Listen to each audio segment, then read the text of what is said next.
I love playsets, and I loved playsets so much growing up as a kid. I wish I can have them all, but there was one problem.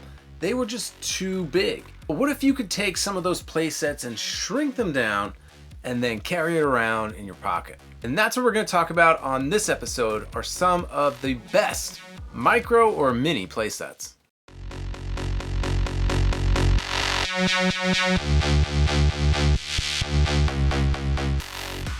Welcome back, guys. It's Thomas, and today we're going to talk about some of those great playsets that were shrunken down so that we can take our adventures on the go. These were our favorites as kids because, one, we couldn't afford some of the bigger playsets, and also room was an issue. We had a small apartment at the time, so we had a few playsets, but it's not like we could have all of them.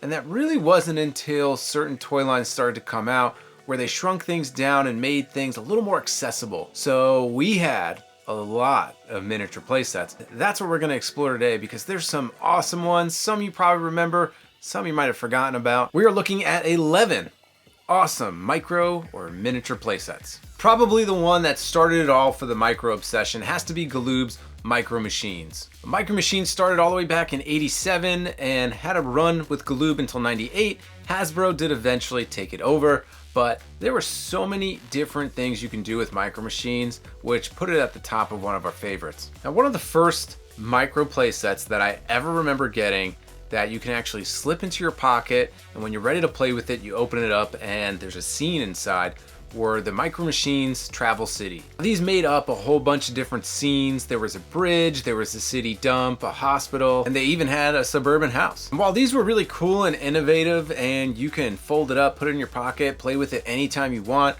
this wasn't necessarily the play that we like to do. I'm sure it was fun for some people to drive a car over a bridge or to a house or to the car wash, but really we were more into action. And I'll have to give this one credit for kind of kicking things off, but there was eventually so many other micro playsets that came out that gave us the same action as, per se, think of some of those action figure toy lines. So continuing with Galoob and Micro Machines, they came out with some of the best military toys ever. And we had a bunch of these. Two that come to mind are the Secret Summit, which was a military base inside a mountain, and the Super Tank. The cool thing about the Super Tank is when it was all folded, it looked like a 1/18 scale tank. So if you want to use it with G.I. Joe, you probably can. And then when you opened it opened up to this giant military base with rockets, and you could put all your tanks and aircraft carriers in there. Super awesome. And then you had a bunch of little Micro Machine military guys that you can use. And I always thought that was super cool, but one thing I wish we did have was Micro Machine G.I. Joe. Now, eventually, we did get some Micro Machines with G.I. Joe, and this is in 1999, so Hasbro took over Galoob, so of course they're gonna start using some of their own licenses for Micro Machines. And I wish I knew about these because these would have paired so well with all the existing military toy lines that I would have had in micro form. And you could have gotten so many of your favorite vehicles that you had with the Real American Hero shrunken down now to a size where they can fit into your Micro Machine universe. But if you didn't have those older Micro Machine military playsets, then the G.I. Joe Micro Machines came out with a whole slew of their own. And these were still sizable playsets that can go with your Micro Machines. So these weren't the type that you can fit in your pocket, but we're going to talk about those next. And Polly Pocket, released by Bluebird Toys in '89, they really cornered the market in these pocket playsets. Now, they did have some large scale playsets.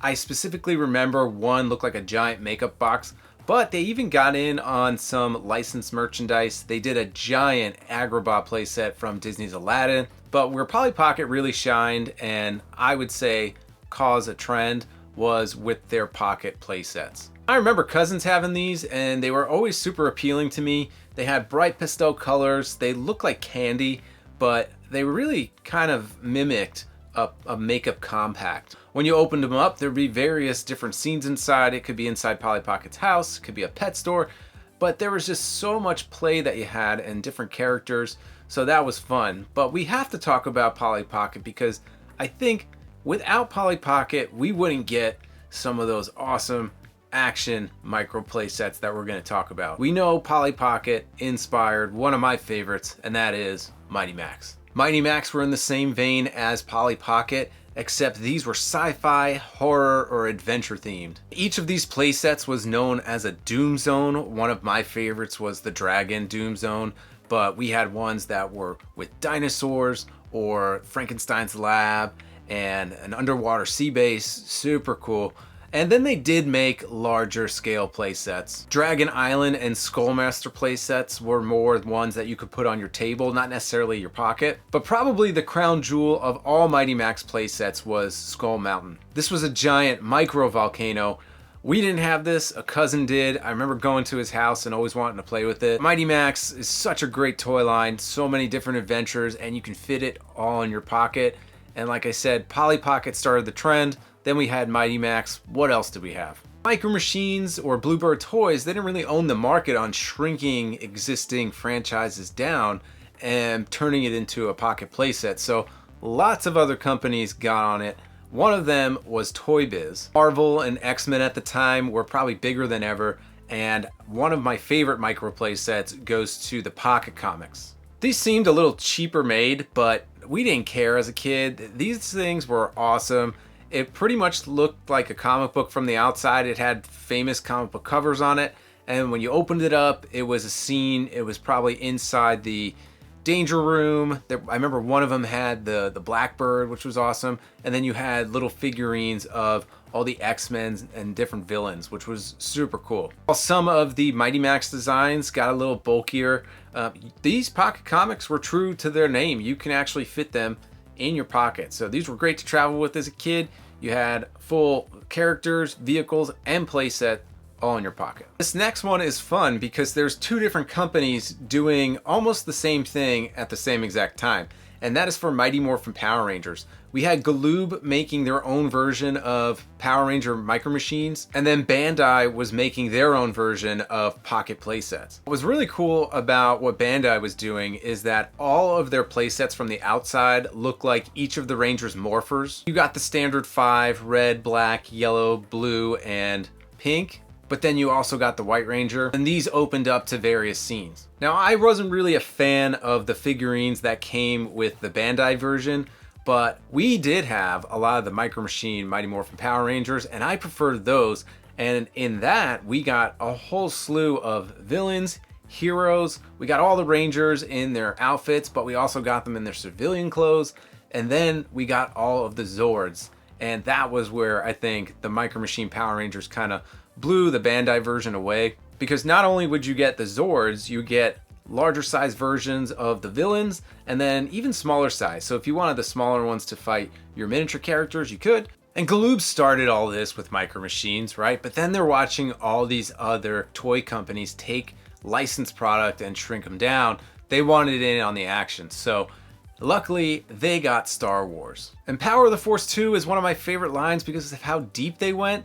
Micro Machines did not disappoint with their Star Wars line because they went as deep as you can possibly go. Playsets, vehicles, figurines, we almost got it all, which was a pretty awesome thing at the time. And one of the things that was super unique about the Star Wars Micro Machine line is that sometimes you would get the head of a character as the outside, you would get a lightsaber hilt, you would get the actual vehicle, and then sometimes it would just be this big open base. So you never knew what you were gonna get. They didn't stick to the same plan all the time, so really just kind of opened up the play value. One of my favorite things were the little heads that they had, and there was always one character in, so if you just needed that one character, you could buy that miniature playset and then kind of fill out your roster with that little figurine. I think probably the largest Micro Machine that Galoob did for Star Wars was the Death Star. I never had this one, but I remember seeing it and thinking it was awesome. It just had so many different compartments, and think of all the different scenes you could make within this playset. It was really cool. Unfortunately, I think Episode 1 was the last Star Wars movie that got a big slew of Micro Machines, and I had a bunch of them, and I love them. I remember the MTT from the Gungan battle, and that thing we would open up to the Gungans and the battle droids, but most of the time I used it for my 3 3/4 inch figures because I'd fold it up and use it as a vehicle. And Kenner was one of the big toy companies at the time, and of course they wanted to get in on this microverse, and that's what they called their miniature line, the microverse. And they had the license for DC, so I remember them doing a whole bunch of DC comic book characters shrunken down. Superman from the animated series, the Batman animated series, but some of my favorite microverse playsets from Kenner were from Batman Forever. They did some smaller battle packs, but the 3 playsets I remember the most were the Riddler's head, Batman, and then they did the Batman Forever Batmobile that opened up to multiple scenes. You can honestly do the opening scene from the movie or the end battle with the big Riddler green thing at the end. But what was more 90s than Goosebumps? Think of the bright colored books and just all the merchandise that came out. They did come out with some microverse playsets for Goosebumps. They looked awesome. I'd never even seen these, but they had one for A Night in Tower Terror and for Horrorland, and they were just bright and just super of the time. But they did come out with some awesome miniature figurines and big playsets. Unfortunately, they never came out with ones that you can fold up, put in your pocket, but these playsets were still awesome, so I wanted to add them to the list. I'm gonna throw in some honorable mentions. I don't want to talk about them all too much because I'm gonna bring them up in a future episode, but they even made miniature playsets for Terminator and Alien.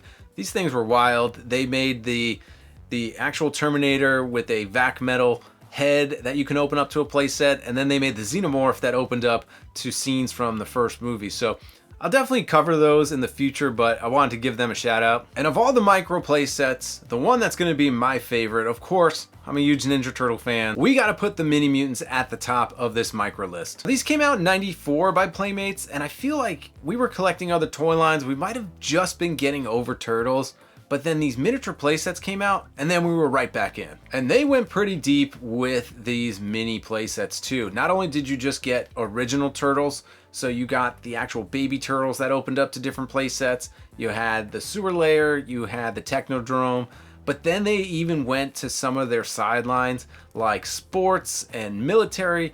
Super awesome. So many different vehicle sets, but probably the best Mini Mutant playset was 4 individually sold different playsets called City Wars. Now, if you had all 4 of these playsets, you can connect them in a square, and it was the top of a city. So one of my favorite things to do was to put the City Wars next to one of my favorite micro machines, which was the Van City, and I would have this big battle going throughout all of my Ninja Turtle characters and my Micro Machines military and all the other DC and Marvel characters. So just created this big world, but that had to be one of the best micro playsets ever. All right, guys, were there any other micro playsets that you loved? I know they did a bunch of generic ones like Aliens, Godzilla, and Tarzan, but the ones on this list were some of my favorites. So let me know down in the comments which micro playsets were your favorite, and did I forget them? Until the next episode, we'll catch you next time.